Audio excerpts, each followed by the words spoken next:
जीवन्मुक्तिप्रदं देवं क्षमापूर्णं जगद्गुरुं वन्दे परमहंसाख्यं नित्यानन्दाय स्वागतं। जीवन्मुक्तिप्रदं देवं क्षमापूर्णं जगद्गुरुं वन्दे परमहंसाख्यं नित्यानन्दाय स्वागतम्।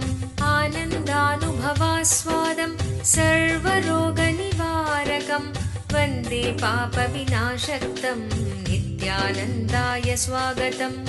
आनन्दानुभवास्वादं सर्वरोगनिवारकं वन्दे पापविनाशक्तं नित्यानन्दाय स्वागतम्। नित्यमुक्तं निर्विकल्पं ध्यानलोकप्रदीपकम्। பரமஹம்ச நித்யானந்தர் கோடிக்கணக்கான பக்தர்கள் வழிபடும் ஓர் ஆன்மீக சக்தி. ஆன்மீக இயக்கத்தை உலகமெங்கும் நிறுவி வழிநடத்தும் ஆன்மீக வழிகாட்டி. வேத கலாச்சாரத்திற்கு மறுமலர்ச்சியூட்டும் ஓர் முன்னோடி. ஆன்மீக நகரமாம் திருவண்ணாமலையில் அவதரித்த அவதார புருஷர். இவர் பிறவியால் ஒரு யோகி. ஆன்மீக ஆய்வு பயணங்களை துணிச்சலோடு மேற்கொள்ளும் நவீன கால குருநாதர். தெய்வீக ஆற்றலின் அடையாளம். கோடிக்கணக்கானவர்களுக்கு உத்வேகமளிக்கும் ஆனந்த சக்தி. யோக அறிவியலின் உள்ளார்ந்த சத்தியங்களை தம்முள் கண்டுணர்ந்த யோக புருஷர். மெய்ஞானத்தை விஞ்ஞான ரீதியாக ஆராய்ச்சி செய்யும் மெய்ஞான விஞ்ஞானி. ஞானமருளும் வாழும் குருநாதர். கோடிக்கணக்கான சீடர்களால் பின்பற்றப்படும் ஞான குரு. ஞான களஞ்சியம். ஆனந்தத்தை தம் சிரிப்பால் பகிரும் ஆன்மீக பேரலை. ஈடு இணையற்ற தீட்சையளிக்கும் அவதார சக்தி. ஆனந்த வாழ்விற்கு தேவையான அனைத்து ஜீவன் முக்த சத்தியங்களையும் வெளிப்படுத்தும் சத்குருநாதர். வாருங்கள், உங்களால் மறக்க முடியாத ஆன்மீக அனுபூதியை பெறுங்கள். வேத வேதாந்த சம்வேத்யம் தேவதேவி ஸ்வரூபிணம் வந்தே வடபலாஷிஸ்தம் நித்யானந்தாய ஸ்வாகதம். அருணகிரீத்யாख्यं त्वां महाभावसुयोगिनं वन्दे पूर्णावतारं शं नित्यानन्दाय स्वागतम्।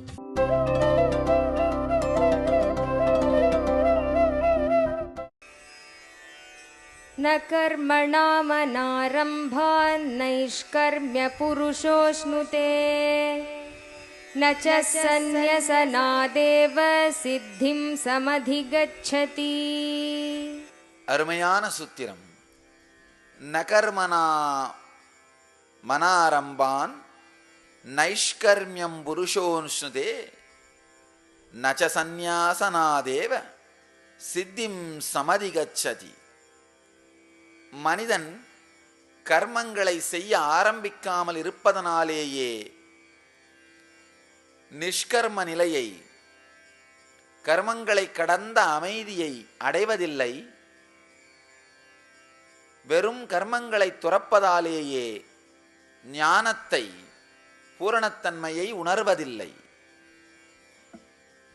இது நாம் ரொம்ப ஆழமாக புரிந்து கொள்ள வேண்டிய ஒரு சத்தியத்தை எம்பெருமான் இங்கு விளக்குகின்றார். காலம் காலமாக நமக்கு இருக்கின்ற பிரச்சனை, எல்லாத்தையும் விட்டுட்டு நிம்மதியா இருக்கலாமா, இல்ல எல்லா வேலையிலையும் இறங்கி கட்டிட்டு நாம செய்யணுமா? இது நம்ம எல்லாருக்குள்ளும் நடக்கின்ற மிகப்பெரிய போராட்டம். டிப்ரெஷன் வரும்பொழுதெல்லாம் நமக்குள்ள வர்ற போராட்டம் இதுதான். தேவையா இது எல்லாத்தையும் விட்டடிச்சிடலாம்ப்பா. முண்டக உபனிஷத்திலே அருமையான ஒரு கதை. ஒரு மரத்திலே மேல் உச்சிக்கிளையிலே ஒரு பெரிய பறவை அமைதியாக அமர்ந்திருக்கிறது, யோகத்திலே அமர்ந்திருப்பதை போல. கீழே ஒரு சிறிய பறவை பறந்து பறந்து சில நேரத்திலே கசப்பு பழங்களை உண்ணுகிறது, சில நேரத்திலே இனிப்பு பழங்களை உண்ணுகிறது. கசப்பு பழத்தை சாப்பிட்ட உடனே அந்த பறவைக்கு அந்த கசப்பினுடைய ஆழம் தொண்டையிலே பரவி பழங்களை உண்பதின் மேலேயே வெறுப்பு வந்து மேல அமைதியா உட்கார்ந்துருக்கிற பறவையை நிமிர்ந்து பார்க்குமாம். பார்த்து விட்டு, ஆஹா, அந்த பறவை மாதிரி நாமளும் அமைதியாயிரலாமா?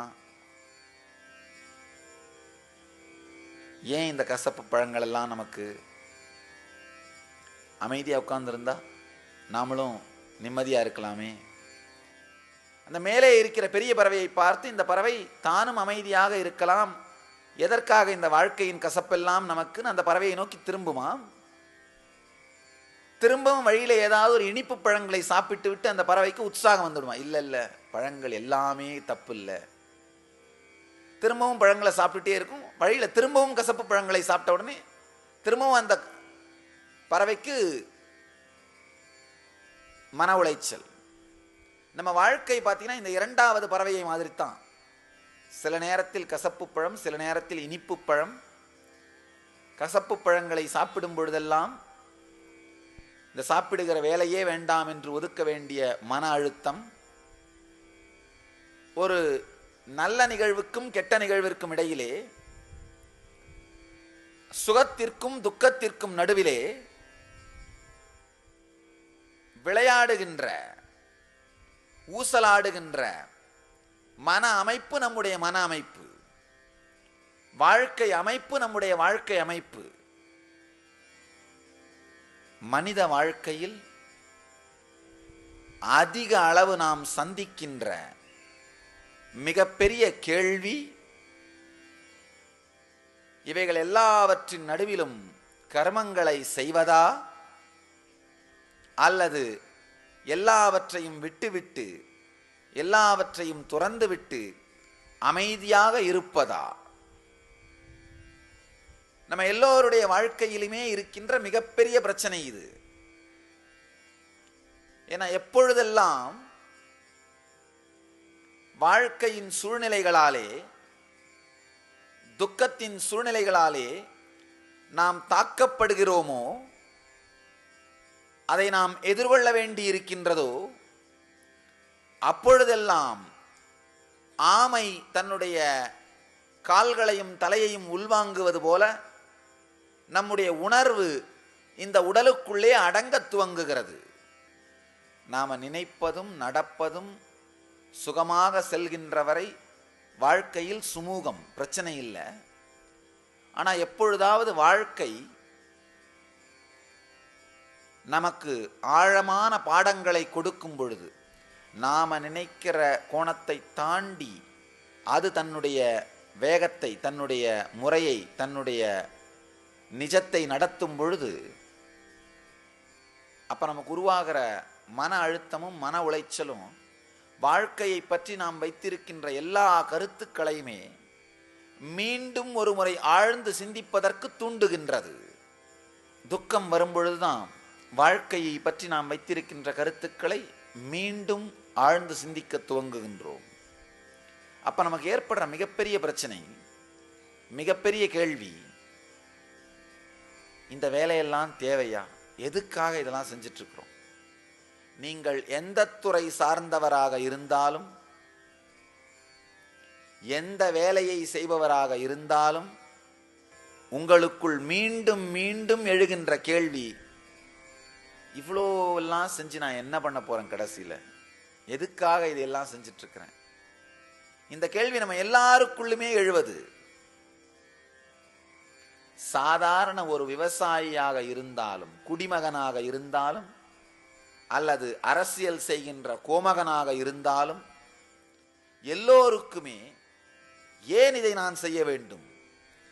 ஏன்னா வாழ்க்கையில் டிப்ரெஷன் வரும்பொழுதெல்லாம், மன அழுத்தம் வரும்பொழுதெல்லாம், மன உளைச்சல் வரும்பொழுதெல்லாம், இதெல்லாம் செஞ்சு என்னப்பா பண்ண போறோம்? கடைசியில் இதனால என்ன வருது நமக்கு அப்படின்ற ஒரு கேள்வி வந்தே தீரும்.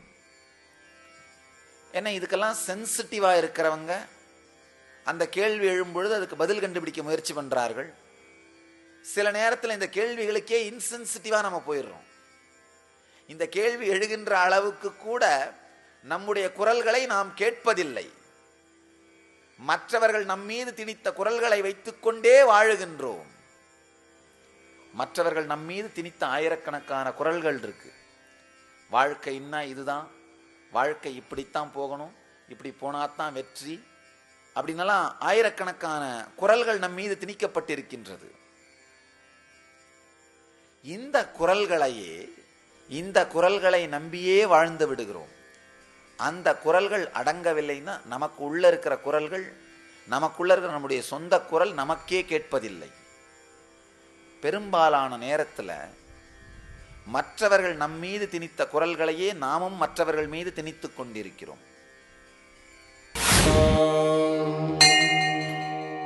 ஓ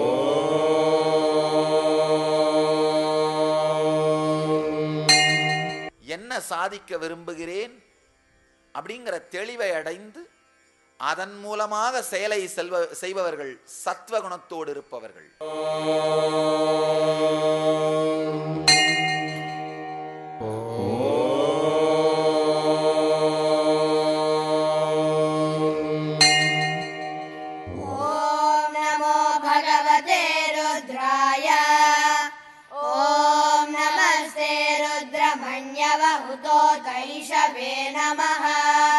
नमस्ते अस्तु धन्वने बाहुभ्यामुदते नमः। या तैषु शिवतमा शिवं बभूव ते धनुः शिवा शरव्याया तव तया नो रुद्रमृडया। या ते रुद्र शिवा तनूरघोरा पापकाशिनी तया नस्तनुभाषन्तमया गिरिशन्ताभिजादशीः या विषं गिरिशन्तः. அனுபூதி இல்லாதவனுடைய வாழ்க்கை தன்னுடைய வாழ்க்கையில் தானே சுயமாக எழுந்து நின்று தானே சிந்தித்து தன்னுடைய உள்ளுலகத்தை உருவாக்கி கொள்ளாதவனுடைய வாழ்க்கை. இந்த செல்ஃப் மேட் மேன்னு சொல்லுவோம் சமூகத்தில். வெளி உலகத்தில் செல்ஃப் மேடாக பலாயிரம் பேர் இருக்காங்க. அதாவது ஆரம்பத்திலேருந்து நானே உழைச்சி எல்லாத்தையும் என் வாழ்க்கையில் உருவாக்கின சாமி, நானே பணம் சம்பாதிச்ச சாமி, எந்த பணமும் இல்லாமல் எந்த பூர்வீக சொத்தும் இல்லாமல் நானே என்னை உருவாக்கிட்டேன், செல்ஃப் மேட் மேன்னு சொல்லுவோம். பல பேர் வெளி உலகத்தில் செல்ஃப் மேடு, ஆனால் உள்ளுலகத்தில் செல்ஃப் மேடாக இல்லாதவரை முழுமைத்தன்மை வருவதில்லை. வெளி உலகத்தில் செல்ஃப் மேடாக இருக்கவங்கெல்லாம் கூட உள்ளுலகத்தில் யாரோ பல பேருடைய கருத்துக்களைத்தான் வாழ்ந்து கொண்டிருக்கிறோம். உள்ளுலகத்தில் செல்ஃப் மேடாக இருக்கிறதில்ல.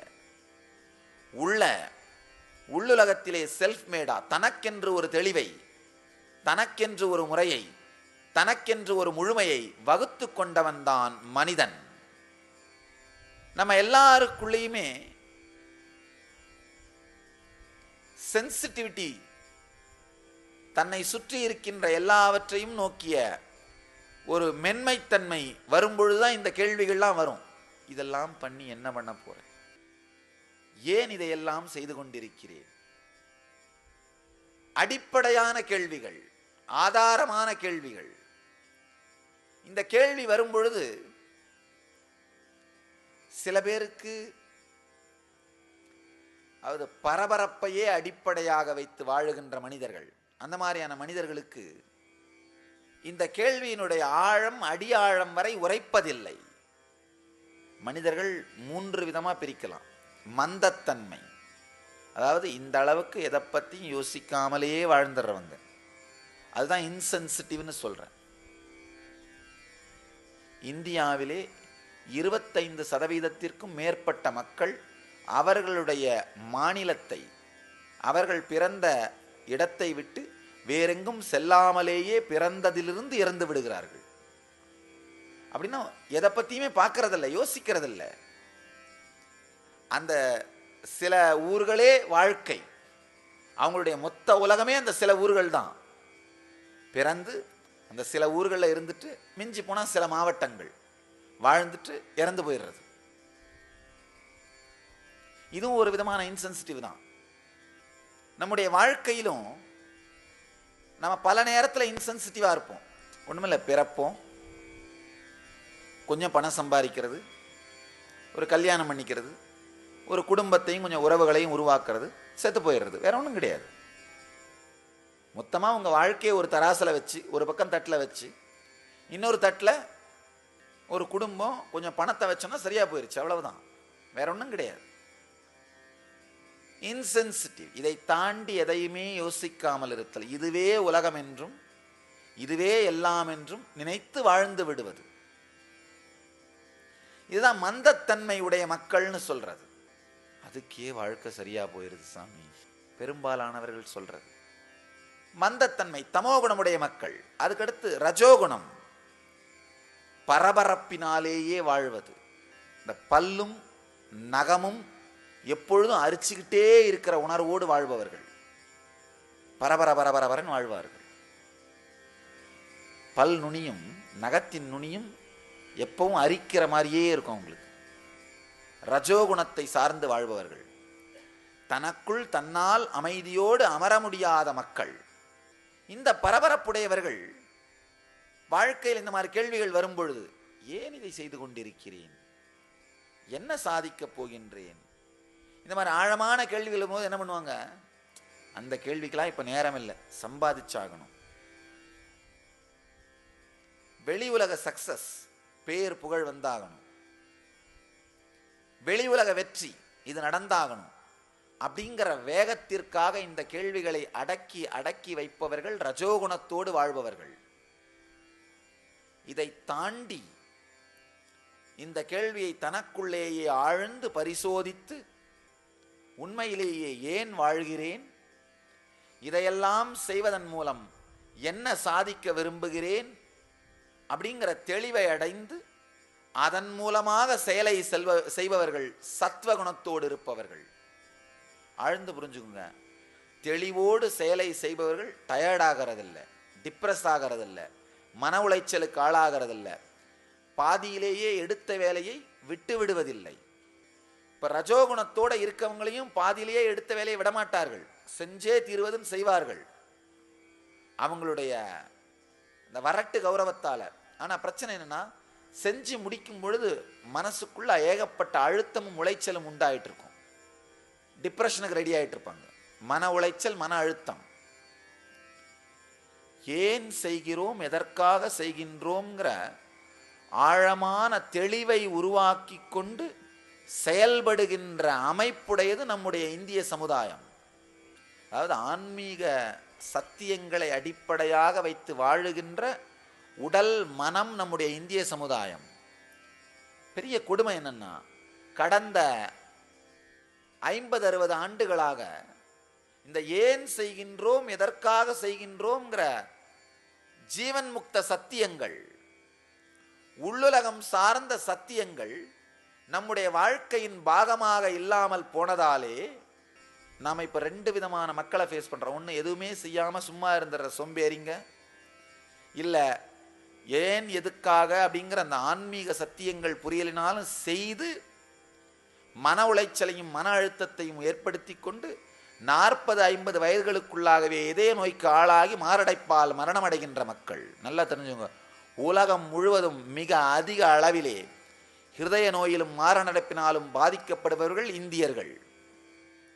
காரணம் என்னன்னா, நம்முடைய டிஎன்ஏ, நம்முடைய இந்தியர்களுடைய உடல் மன அமைப்பு தெளிவாக ஏன் செய்கிறோம், எதற்காக செய்கின்றோம்ங்கிற ஆன்மீக சத்தியத்தை அடிப்படையாக வைத்து வாழுகின்ற உடல் மன அமைப்பு, அதுக்காக உருவாக்கப்பட்ட உடல் மன அமைப்பு. நம்ம டிஎன்ஏ ஸ்ட்ரக்சருக்கு வெஸ்டர்ன் ஸ்டாண்டர்டுக்குரிய ரஜஸும் ரெஸ்ட்லெஸ்னஸும் தாங்க முடியாது. ஆனால் நாமெல்லாம் என்ன ஆயிட்டோம், இந்திய உடலோடும் மேலை நாட்டு மனத்தோடும் வாழுகின்ற மனிதர்களாக மாற முயற்சிக்கிறோம். அவங்களுடைய மன அமைப்போடு உங்களுடைய உடலால் இயங்க முடியாது. ஃபோர்ஸ் பண்ணும் பொழுது ஃபீஸ் போகிறது தான் நமக்கு வர ஹார்ட் அட்டாக்.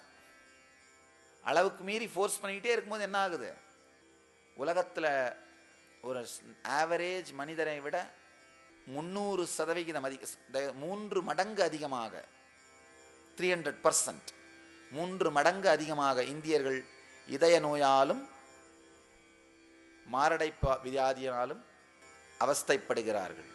வேற ஒன்றும் இல்லை. இந்த மாரடைப்பும் இந்த இதய நோயும் 60 ஆண்டுகளுக்கு முன்பு நம்ம நாட்டினுடைய ட்ரெண்டாக இருக்கல. இப்போ இந்த வெஸ்டர்னைசேஷன், அவர்களுடைய மன அமைப்பு சார்ந்தே நாமும் இயங்குவதுன்ற வேலையை ஆரம்பிக்கிறோம். ஆனால் என்ன பண்ணுறது, துரதிருஷ்டவசமாக உங்களுடைய உடல் அமைப்பும் உங்களுடைய டிஎன்ஏ சிஸ்டமும் உங்களுடைய பயோ மெமரியும் தெளிவான அமைதியான வாழ்க்கையை வாழ்ந்து பழகிய பயோமெமரி வெறுமனே வெளி உலகத்தில் வேலை செய்யாமல் தூக்கி போட்டுட்டு இருந்துறதால ஒரு மனிதன் ஜீவன் முக்த தன்மையை அடைவதில்லை. ஒரு அவதார புருஷரிடமிருந்து நேரடியான வழிகாட்டுதல் வேண்டுமா? பரமஹம்சருடன் நேருக்கு நேர். நித்யானந்தம், நித்யானந்தா ஹியர். இதோ உங்களுக்காக பரமஹம்ச நித்யானந்தர் நேரடியாக வழங்கும் ஒரு அரிய வாய்ப்பு.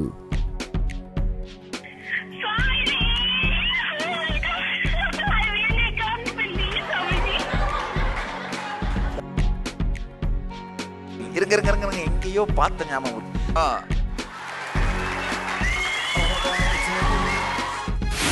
சாமி, நான் மாடல் எக்ஸாம் நல்லா பண்ணோம், பயமா இருக்கு. ஓ, இதே தெரிஞ்சு நீ சக்சஸ் ஆக போற, நான் பாத்துக்கிறேன். ஆனந்தமா இருக்கும். ஆனந்தமா இருக்கு. உங்களுடைய எல்லா விதமான கேள்விகளுக்கும் பிரச்சனைகளுக்கும் பரமஹம்சர் தொலைபேசி மூலம் தீர்வுகளை அளிக்கின்றார். தினந்தோறும் காலை 8 மணி முதல். தொடர்பு கொள்ள வேண்டிய தொலைபேசி எண் 08027279999. நேரடி ஒளிபரப்பை காண ntv.nithyananda.org. இனிமையான கிராமங்களில் சாந்தமான வாழ்க்கை வாழ்ந்து பழகின பயோ மெமரி நம்முடைய பயோ மெமரி திடீர்னு அந்த மாதிரியான உடம்புகளுக்குள்ள இந்த மாதிரியான வேகமான மன அமைப்பை திணிக்கும் பொழுது வேறு வழி இல்லாமல் இதய நோயும் மாரடைப்பும் நம்முடைய வாழ்க்கையின் தினசரி நிகழ்வுகளாக மாறிவிட்டது. நம்ம எல்லாருக்குமே வருகின்ற ஒரு முக்கியமான கேள்வியை இங்கு எம்பெருமான் ஆராய்கின்றார். ஸ்ரீகிருஷ்ணர் எல்லாருக்குமே வர்ற முக்கியமான கேள்வி, இதெல்லாம் செஞ்சு என்ன பண்ண போறேன், விட்டுறக்கூடாதா, விட்டுட்டு நிம்மதியா இருக்கலாமே.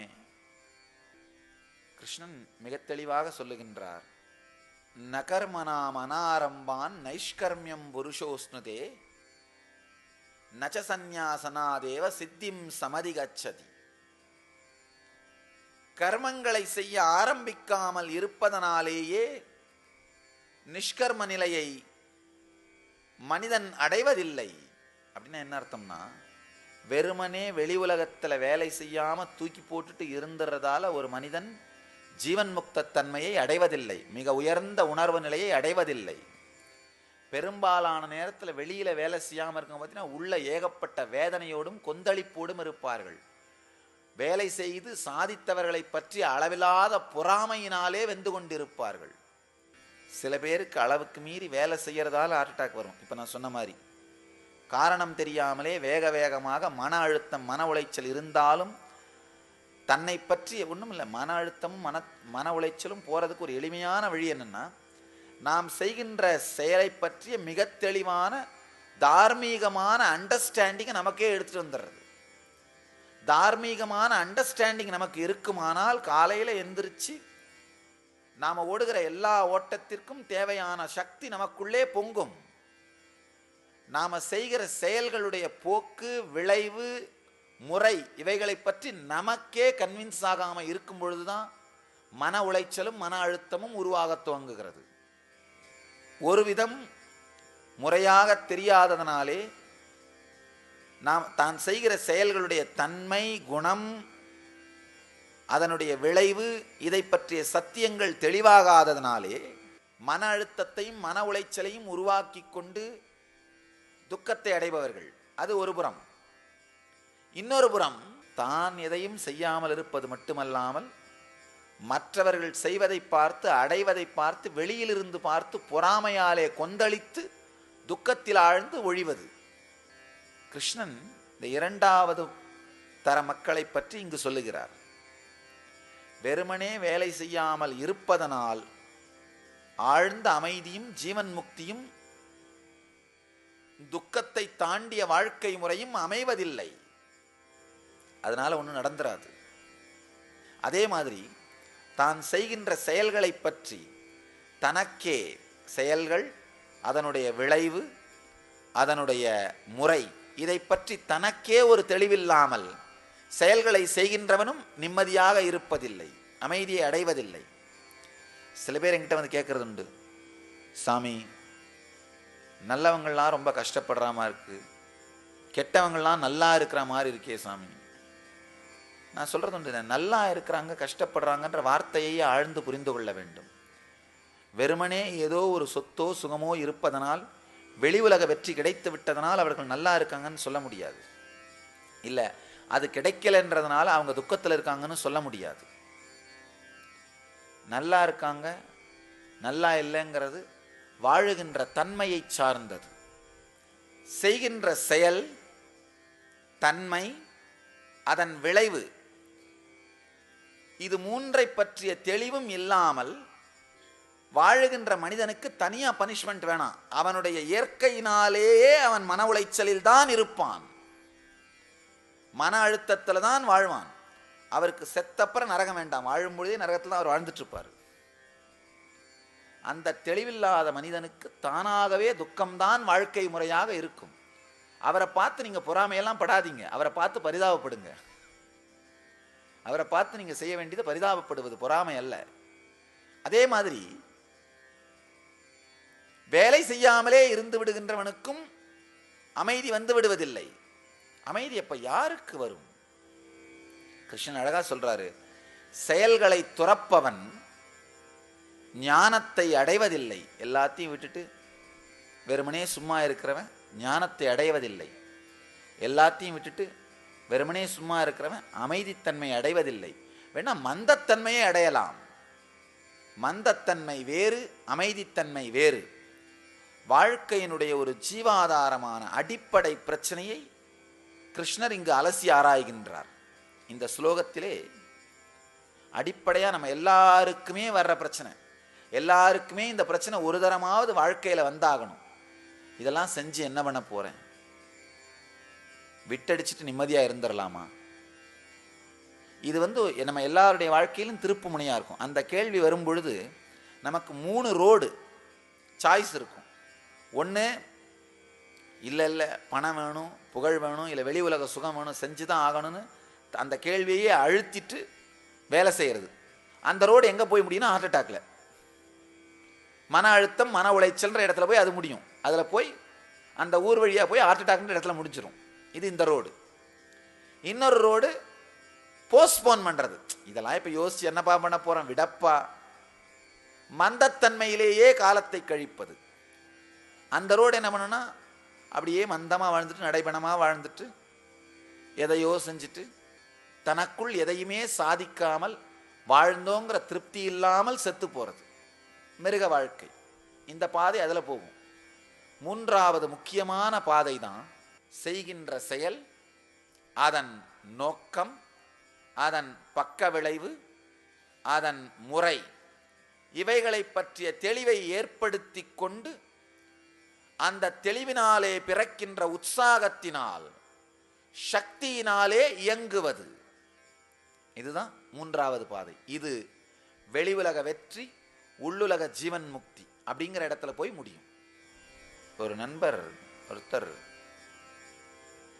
சத்சங்கத்துக்கு வந்திருந்த நண்பர், அவர் சொன்னார், அவர் ஒரு ஜோசியர்கிட்ட போனார், ரொம்ப பெரிய ஜோசியர்கிட்ட. அந்த ஜோசியருடைய ஜாதகத்தை பார்த்துட்டு, அப்பா உனக்கு அடுத்த 2.5 வருஷத்துக்கு ராகு, அதுக்கப்புறம் 7.5 வருஷத்துக்கு சனி, ஏறத்தாழ ஒரு 10 வருஷம் கொடுமையான துக்கமாக இருக்கும், கஷ்டமாக இருக்கும். இந்த நண்பர் கேட்டாராம், அதுக்கப்புறம் 10 வருஷத்துக்கு அப்புறம் என்னங்க ஆகும்? ஜோசியர் சொன்னாராம், கவலைப்படாத, பழகி போயிடும் அப்படின்னா. வாழ்க்கை பல நேரத்தில் இப்படித்தான். மெதுவாக இன்சென்சிட்டிவ் ஆயிடுறோம்.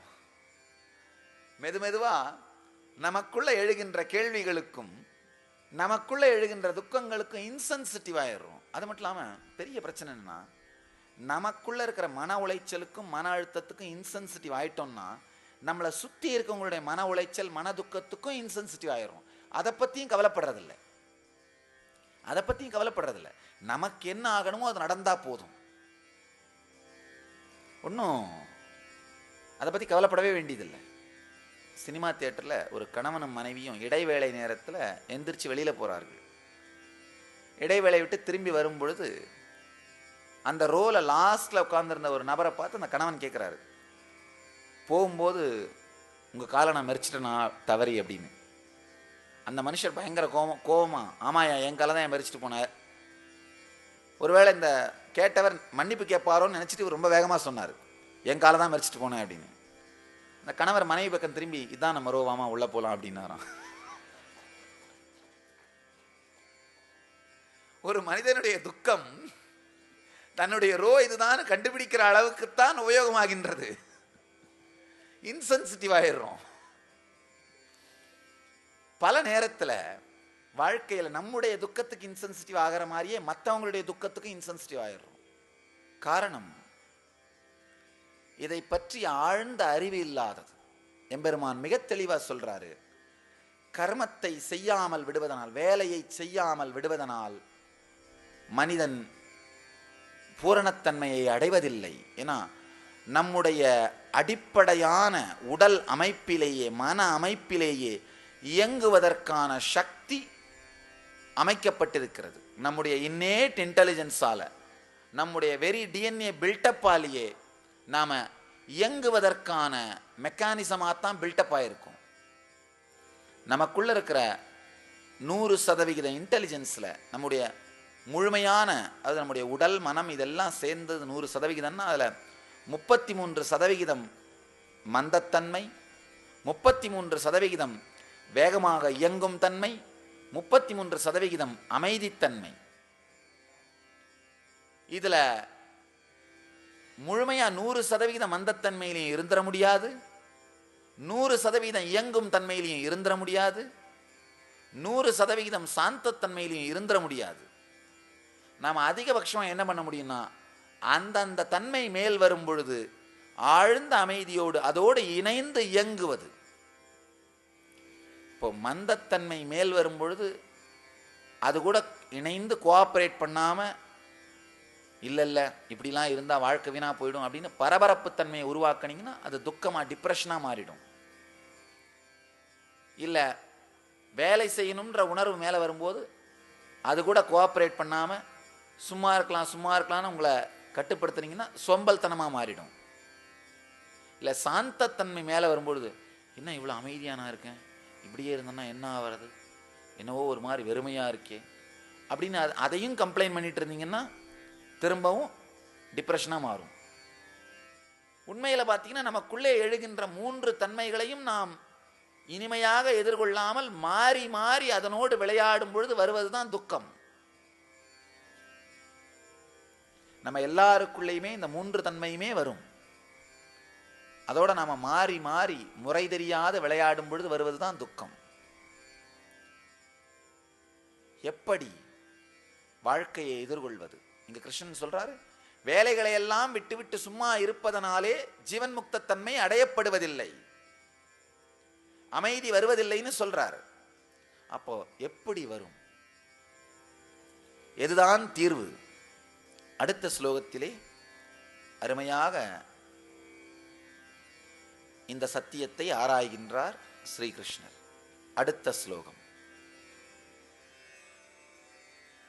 நமே பார்த்தாஸ்தி கர்த்தவ்யம் த்ரிஷு லோகேஷு கிஞ்சன நானவாப்தமவாப்தவ்யம் வர்த்த ஏவ ச கர்மணி.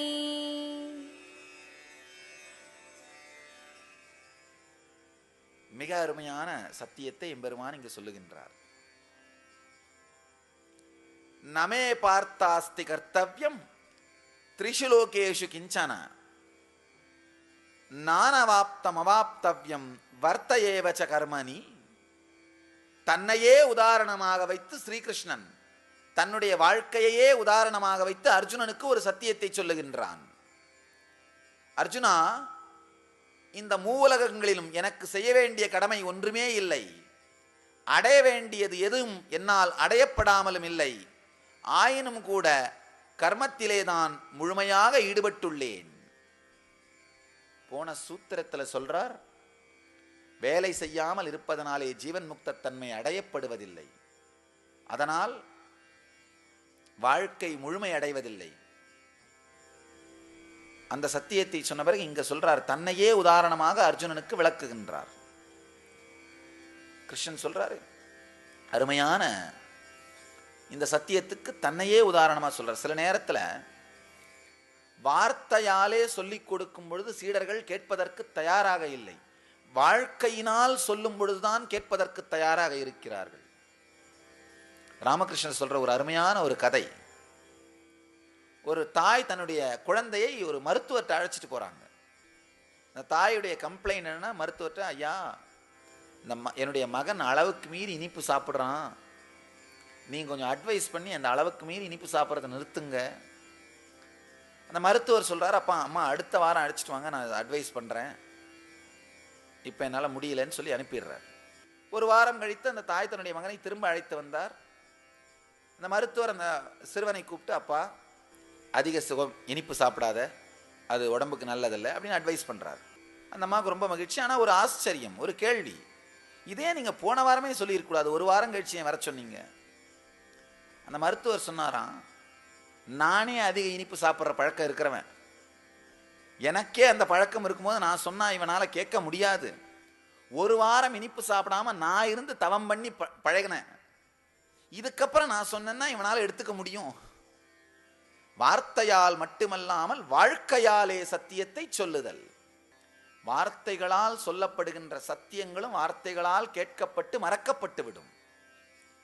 வாழ்க்கையினால் வாழ்ந்து சொல்லப்படுகிற சத்தியங்கள் தான் வாழ்க்கையை தாக்குகின்ற சக்தி வாய்ந்தது. நல்லா ஆழ்ந்து புரிஞ்சு. இந்த சத்சங்கங்களிலே நீங்க கேட்கிற சத்தியங்கள்லாம் ஒண்ணு நான் புதுசா கண்டுபிடிச்சதில்லை. ஆயிரக்கணக்கான ஆண்டுகளாக இவை இருக்கின்றன. இருக்கின்ற சத்தியங்கள் தான் இங்கு உணர வைக்கப்படுகிறது. நான் பல பேர் எங்கிட்ட வந்து கேட்கறது உண்டு, அது ஏன் சாமி நீங்க சொல்லும் பொழுது கேட்டால் ரொம்ப ஆழமா போயிருது, வாழ்க்கையே மாறிடுது. ஒருத்தர் வந்து சொன்னாரு, 14 வருஷமா ராத்திரி 2 மணி ஆச்சுன்னா குடிச்சா தான் எனக்கு தூக்கம் வரும் சாமி. 10 மணிக்கு குடிச்சிட்டு தூங்கினாருனா கூட 2 மணிக்கு அலாரம் வச்சு எந்திரிச்சு குடிச்சிட்டு தான் திரும்ப படுப்பார். இது ஒரு வியாதி மாதிரி. அவர் சொல்றார், 2 மணிக்கு நான் எந்திரிச்சு குடிச்சிட்டு படுக்கலைன்னா மறுநாள் என்னால் வேலையே செய்ய முடியாது சாமி. 14 வருஷமா பாண்டிச்சேரியில் இருந்தவர், பாண்டிச்சேரியில் இப்போவும் இங்கே தான் இருக்கார். என்கிட்ட வந்து சொன்னார், சாமி ஒரே ஒரு தரம் தான் உங்கள் கல்பதர நிகழ்ச்சிக்கு வந்தேன், இந்த பிரச்சனையை நான் சொன்ன உடனே நீங்களும் வேற ஒன்றும் சொல்லலை, இன்னையிலேருந்து விட்டுருப்பான்னு சொன்னீங்க, அவ்வளவுதான். நான் நினச்சேன் எத்தனை சாமியார் என்னை விட சொல்லியிருக்காங்க, எத்தனை பேர் என்னை விட சொல்லியிருக்காங்க, நான் விட்டுருவேனான்னு நினச்சிட்டு போனேன். என்ன ஆச்சுன்னே தெரியலையே சாமி. அதுக்கப்புறம் அந்த பழக்கம் எனக்கு மறந்தே போயிருச்சு, நினச்சி பார்த்து அடக்கிறதில்ல, மறந்தே போயிருச்சே சாமினார். ஒன்றுமில்ல, விவேகானந்தர் மிக ஆழமான ஒரு சத்தியத்தை சொல்கிறார். அவருடைய வாழ்க்கையில் நடந்த ஒரு நிகழ்ச்சி. மேலை நாட்டுக்கு போய் அமெரிக்காவிலே சிகாகோவில் சர்வமத சபையில் பேசுறாரு. முதல் முறையாக மேடையில் ஏறியவுடன் முதல் வார்த்தையாக அவர் சொன்ன வார்த்தை அமெரிக்க நாட்டு சகோதர சகோதரிகளேன்னு சொல்றார். உடனே அடுத்த ஒரு 10 நிமிடத்துக்கு கர ஒலி, இந்த கரகோஷம், மக்களுடைய வரவேற்பு தாங்க முடியாத அளவுக்கு இருந்தது. நல்லா தெரிஞ்சுங்க, அவர் சொன்ன வார்த்தை ஒன்றும் பெருசா ஒன்றும் இல்லை, சகோதர சகோதரிகளேன்னு சொல்றாரு, அது ஒன்றும் பெருசா ஒன்றும் இல்லை. நம்ம மேடையா கேட்கிறோம், ரெகுலரா எல்லாருமே இந்த வார்த்தையை தான் யூஸ் பண்றோம். ஆனா நாமெல்லாம் அந்த வார்த்தையை, சாதாரண மனிதர்கள் இந்த வார்த்தையை உபயோகம் பண்ணும் பொழுது அந்த தாக்கம் ஏற்படாமல் விவேகானந்தர் உபயோகித்த போது ஏன் அந்த தாக்கம் ஏற்பட்டது? விவேகானந்தர் உணர்ந்து உபயோகித்தார். அது வெறும் வார்த்தை அல்ல, தன்னுடைய வாழ்க்கை. ஆழமா புரிஞ்சுக்கோங்க. சம்ஸ்கிருதத்துல ஓஜஸ்ன்னு சொல்லுவோம். அப்படின்னா உணர்ந்து அனுபவித்து ஒரு வார்த்தை சொல்லப்படும் பொழுது கேட்பவர்கள் முழுமையாக அதை உள்வாங்கியே தீர வேண்டும். மூளையிலிருந்து மட்டும் அந்த வார்த்தை வந்தா கேட்கிறவங்களுடைய மூளையை மட்டும்தான் தொடும். சொல்றவங்களுடைய இதயத்திலிருந்து அந்த வார்த்தை வந்தா கேட்கிறவங்களுடைய இதயத்தை மட்டும்தான் தொடும். சொல்றவருடைய அனுபூதியிலிருந்து அந்த வார்த்தை வருமானால் கேட்பவருடைய அனுபூதியாக அது மாறியே தீர வேண்டும். இதத்தான் ஓஜஸ்ன்னு சொல்றோம். சொல்பவரும் அனுபூதியாக அடையாமல் சொன்னால் கேட்பவர்களுக்கும் அந்த வார்த்தை அனுபூதியாக மாறாது, அந்த வார்த்தை தாக்கத்தை ஏற்படுத்தாது. சொல்பவருக்கு அது அனுபூதியாக மாறி இருக்குமானால் கேட்பவர் அதை அனுபூதியாக கேட்டே தீர வேண்டும், உணர்ந்தே தீர வேண்டும். இது அடிப்படையான ஒரு சத்தியம். ஓஜஸ்ன்னு சொல்றார் விவேகானந்தர். சொல்பவர் உணர்வில் இருந்து அந்த வார்த்தை வந்தால் கேட்பவர் உணர்வை அது தொட்டே தீர வேண்டும். நம்ம எல்லாருமே எதுக்காக இயங்குவோம்னா, நம்முடைய உடம்புல 5 நுனிகள் வழியாக சுகத்தை அனுபவிப்போம். வாழும் ஞானி பரமஹம்ச நித்யானந்தர் வழங்கும் கல்பத்தரு முழுநாள் தியான அனுபவ முகாம். கல்பத்தருவில் நீங்கள் பெறும் மனவளம், தீட்சையினால் உயிர்ப்பிக்கப்படும் குண்டலினி சக்தியின் அளப்பரிய ஆற்றலால் உலக அளவில் மனிதர்களை தாக்கும் மனோரீதியான நோய்களான மன அழுத்தம், மனச்சோர்வு, தூக்கமின்மை, பயம் மற்றும் பயத்தாக்குதல் ஆகிய பிரச்சனைகள் 100% குணமடைகிறது என்பது மருத்துவ ரீதியாக நிரூபிக்கப்பட்டுள்ளது. கல்பத்தரு தியான முகாமில் இந்த அதிசயத்தின் ஆழமான அனுபவத்துளி உங்களுக்குள்ளும் நிகழ்கின்றது. இந்த பலன்களை நேரடியாக பெற கல்பத்தரு தியான முகாமில் சந்திப்போம்.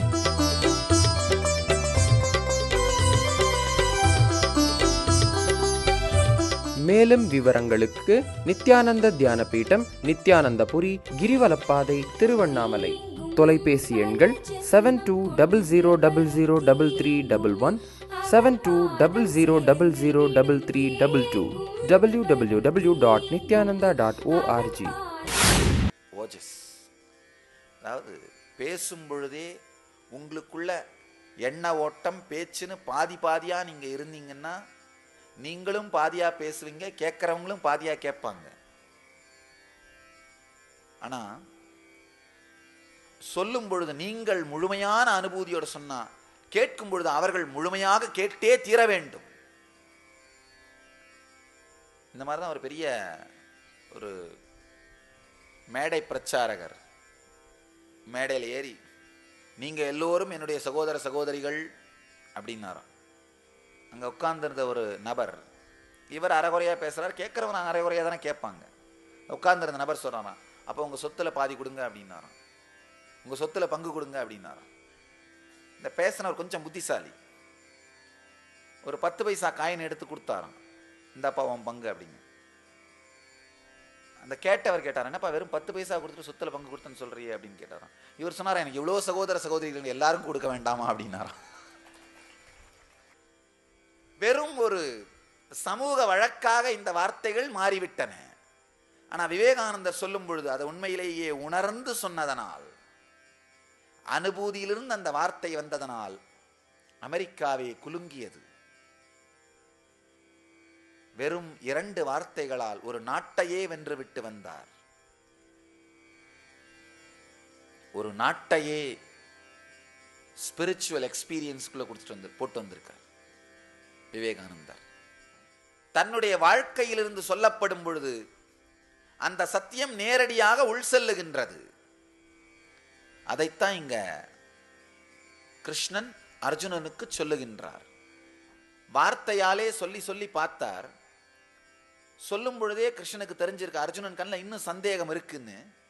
அதனால வார்த்தையால சொல்றதை விட்டு இப்ப தன்னுடைய வாழ்க்கையே உதாரணமாக காட்டுகிறார். அழகா சொல்றார், அர்ஜுனா, எனக்கு 3 உலகங்களிலும் செய்ய வேண்டிய கடமை ஒன்றுமே இல்லை. எனக்கு எந்த கடமையுமே இல்லை. கிருஷ்ணன் ஒரு அவதார புருஷன், எந்த விதமான கடமையையும் செய்ய தேவையில்லாமல் அடைய வேண்டிய சுகங்கள் எல்லாவற்றையும் அடைந்து முடித்து விட்டு இதற்கு மேல் ஒண்ணுமே இல்லை அப்படிங்கிற உணர்வோடு வாழ்க்கையை வாழுபவன் தான் அவதார புருஷன். அதாவது நம்ம எல்லாருமே எதுக்காக இயங்குவோம்னா, நம்முடைய உடம்புல 5 நுனிகள் வழியாக சுகத்தை அனுபவிப்போம். ஒன்று இந்த காட்சிகள் கண்ணை பார்க்கின்ற அந்த நுனி, காட்சிகள் எல்லாம் கண்ணை பார்க்க, நல்லா புரியுங்க, கண்கள் காட்சியை பார்க்கின்ற நுனி இல்லை, காட்சிகள் கண்ணை தொடுகின்ற நுனி. சுவாசம் மூக்கை தொடுகின்ற நுனி, நறுமணங்கள் மூக்கை தொடுகின்ற நுனி, ஒலி காதை தொடுகின்ற நுனி, சுவை நாவை தொடுகின்ற நுனி, நம்முடைய உடல் சுகத்தை ஏற்படுத்துகின்ற இந்திரிய நுனி. இந்த 5 நுனிகள்ல தான் நம்முடைய வாழ்க்கையோட சுகங்களை எல்லாம் நாம் அனுபவிக்கிறோம். அந்த 5 நுனிகளும் எக்ஸைட் ஆகிறது தான் சுகம்னு சொல்றோம். அந்த 5 நுனிகளோட எக்ஸைட்மெண்ட் இல்லாமல் இருக்கிறது தான் மந்தத்தன்மை. அதோட எக்ஸைட்மெண்ட்டுக்காக தான் நம்ம இயங்குறோம். ஆழ்ந்து புரிந்து கொள்ளுங்கள், இந்த 5 நுனிகளுடைய உச்சத்தன்மையான சுகத்தையும் பூரிப்பையையும் தாண்டி இதற்கு மேல் சுகமோ பூரிப்புத்தன்மையோ தேவையில்லை என்கின்ற அளவிற்கு தனக்குள்ளேயே ஆனந்தத்தை அடைந்து செய்வதற்கு ஒரு கர்மமும் இல்லை என்கின்ற அளவிற்கு ஆனந்தத்தில் இருப்பவன்தான் அவதார புருஷன், ஜீவன் முக்தன். கிருஷ்ணன் ஒரு அவதார புருஷன். ரொம்ப அழகா சொல்றாரு, இந்த 3 உலகங்களிலும் எனக்கு செய்ய வேண்டியது எதுவுமே இல்லை. ஆன்ம உலகம், மன உலகம், வெளி உலகம், இந்த 3லையுமே அடைய வேண்டியது எனக்கு எதுவுமே இல்லை. எல்லாத்தையும் அடைஞ்சு முடிச்சிட்டேன். அடைய வேண்டியது எதுவுமே என்னால் அடையப்படாமலும் இல்லை. இதுக்கு மேல அடைய வேண்டியதும் ஒன்றும் இல்லை, இதுக்கு மேல செய்ய வேண்டியதும் ஒன்றும் இல்லை. ஆனாலும் கூட நான் தொடர்ந்து இயங்குகின்றேன். ரொம்ப அருமையா சொல்றாரு. அதனால தான் டயர்ட்னஸ் இல்லாம கிருஷ்ணனால் இயங்க முடிகின்றது. தினந்தோறும் எங்கேயாவது ஒரு இடத்துல உலகம் முழுக்க சத் சங்கமும் நிகழ்ச்சியும் பண்ணிக்கிட்டே இருக்கீங்களே. கடந்த என்னுடைய 8 ஆண்டு கால பொது வாழ்க்கையில் ஏறத்தாழ 7000 மணி நேரம் பேசியிருக்கிறேன் பொதுமக்களோடு. 44 லட்சம் பேரை தனித்தனியாக பார்த்து தீட்சை அளித்திருக்கிறேன் இந்த 8 ஆண்டு கால வாழ்க்கையில. ஏறத்தாழ 250 நூல்களை எழுதியிருக்கிறேன். சில பேர் கேட்கறது உண்டு, சாமி டயர்டா இருக்காதா? தினந்தோறும் எங்கேயாவது ஒரு இடத்துல ஏதாவது ஒரு நிகழ்ச்சி நடந்துகிட்டே இருக்கே. இந்த நிகழ்ச்சியின் மூலமாக ஒரு பலன் அடையணும்னு நினைச்சா நம்முடைய குறிக்கோள் அந்த பலனை நோக்கி செல்லும் பொழுது இந்த நிகழ்ச்சி மேல குறிக்கோள் இல்லாம வெறுப்பு வந்துடும், டயர்டாயிடுவோம். இது செய்யாமலே அந்த பலனை அடைஞ்சிட முடியாதா அப்படின்னு மனசு குறுக்குத்தனமா திங்க் பண்ணும். இந்த நிகழ்ச்சியின் மூலமாக இன்னொரு பலன் அப்படிங்கிற கருத்து இல்லாமல் இந்த நிகழ்ச்சியே பலன், கர்மமே பலன் அப்படிங்கிற தெளிவு வந்தா டயர்ட்னஸ் இருக்காது. ஆழமா புரிஞ்சுக்குங்க. இப்ப இந்த நிகழ்ச்சி மூலமா பணமோ அல்லது பேர் புகழோ வேணும்னு நினைச்சோம்னா, அப்கோர்ஸ் பணம் இல்லை, எல்லாருக்கும் தெரியுது. எல்லாரும் வந்து உட்கார்ந்துருக்கிற சத் சங்கம், பொதுமக்களுக்கான சத் சங்கம் இல்லை. இது மூலமா பேர் புகழ் வேணும்னு நினைச்சோன்னா அப்போ மனசு என்ன பண்ணலாம்? ஒருவேளை இது இல்லாம நேரடியா வேற விதத்துல பேர் புகழ் அடையிறதுக்கு பிளான் பண்ணலாமா? பண்ணும். அப்ப என்ன ஆகும்? இந்த செயல் மேல அந்த அளவுக்கு ஸ்ரத்தையும் ஈடுபாடும் இருக்காது. செயல் மேல ஸ்ரத்தையும் ஈடுபாடும் இல்லாமல் போனாலே டயர்ட்னஸ் வந்துடும். அதுதான் சாதாரண மனிதனுடைய மன அமைப்பு. அப்படி இல்லாம இதனால் வருகின்ற பலனை பற்றி கவலைப்படாமல் இந்த செயலே நமக்கு இனிமை தரக்கூடியதாக, ஆனந்தம் தரக்கூடியதாக இருக்குமானால் டயர்ட்னஸ் இருக்காது. இதனால வரப்போற ரிசல்ட்டை பத்தி கவலைப்படாம இந்த செயலே நான் இந்த சத்தியங்களை உணர்ந்திருக்கிறேன், இதனால் ஆனந்தமாக இருக்கின்றேன், கேட்க வருகின்ற எல்லோரோடும் இந்த சத்தியங்களை பகிர்ந்து கொள்ளுகின்றேன், அவ்வளவுதான். இதுல கேட்டு இதனால் பெயர் புகழ் வருமானதை பற்றியும் கவலை இல்லை, இல்லை இதனால் அவர்கள் நம்மை தூற்றுவார்களோ என்ற கவலையும் இல்லை, கேட்பார்களோ இல்லையோன்றதை பற்றி கூட கவலை இல்லை. ஏன்னா பெரும்பாலான நேரத்திலே கேட்கிறார்களா இல்லையான்றதை பற்றி கூட கவலைப்படுறதில்லை. என்னுடைய வாழ்க்கையை இந்த சத்தியங்கள் வளமாக்கி இருக்கின்றன, அது எனக்குள் பொங்கி வெளிவருகின்றது, யாருக்கெல்லாம் வேண்டுமோ எடுத்துக்கொள்ளட்டும், அவ்வளவுதான். செயலே முழுமையை தருவதனால் ஆறு மாதிரி. ஆறு ஓடும் பொழுது சில பேர் வந்து தானும் குடித்து விட்டு வீட்டுக்கும் எடுத்து செல்வார்கள், புத்திசாலிகள். சில பேர் வந்து கைகால் கழுவிட்டு போவார்கள். சில பேர் வந்து 1, 2, 3 எல்லாம் பண்ணி ஆத்த அசிங்கம் பண்ணிட்டு போவார்கள், அசிங்கம் பண்ண முயற்சியாவது பண்ணிட்டு போவார்கள். தானும் அருந்தி வீட்டுக்கும் எடுத்து செல்பவர்கள் பக்தர்கள். வந்து கைகால மட்டும் கழுவிட்டு போறவர்கள் இந்த விசிட்டர்ஸ். என்னதான் இருக்குன்னு பார்த்துட்டு வரலாமே, பெரிய பெரிய போஸ்டரா வச்சிருக்காங்களே, என்னதான் சொல்றாருன்னு பார்த்துட்டு வரலாமே அப்படின்னு வர்றவர்கள் விசிட்டர்ஸ். அவங்க தான் வந்து கைகால் கழுவிட்டு போறவர்கள். மூணாவது வந்து இந்த 1, 2, 3 பண்ணிட்டு ஆத்த அசிங்கம் பண்ண முயற்சி பண்ணிட்டு போறவர்கள். அவங்க தான் குதர்க்கவாதிகள். எங்க போனாலும் எதை பார்த்தாலும் விமர்சனம் பண்ணிக்கிட்டே இருக்கிறது. அவங்களால பாவம் நிம்மதியா இருக்க முடியும். ஆனா வந்து தண்ணி குடிச்சிட்டு போற, எடுத்துட்டு போற அந்த நபராகட்டும், கைகால் கழுவிட்டு போறதாகட்டும், இல்லை 1, 2, 3 பண்ணி அசிங்கம் பண்ண முயற்சி பண்றதாகட்டும், எதனாலுமே பாதிக்கப்படாமல் ஆறு இனிமையாக ஓடிக்கொண்டே இருக்கின்றது, அவ்வளவுதான். இந்த மூன்றிற்கும் சாட்சியாக நான் ஓடிக்கொண்டிருக்கிறேன். அவங்கவுங்க என்ன வேணுமோ அதை பண்ணிட்டு போயிட்டே இருக்கலாம். அடையப்படுவது வேறொன்றும் இல்லை, அடையப்பட வேண்டிய தேவையும் இல்லை.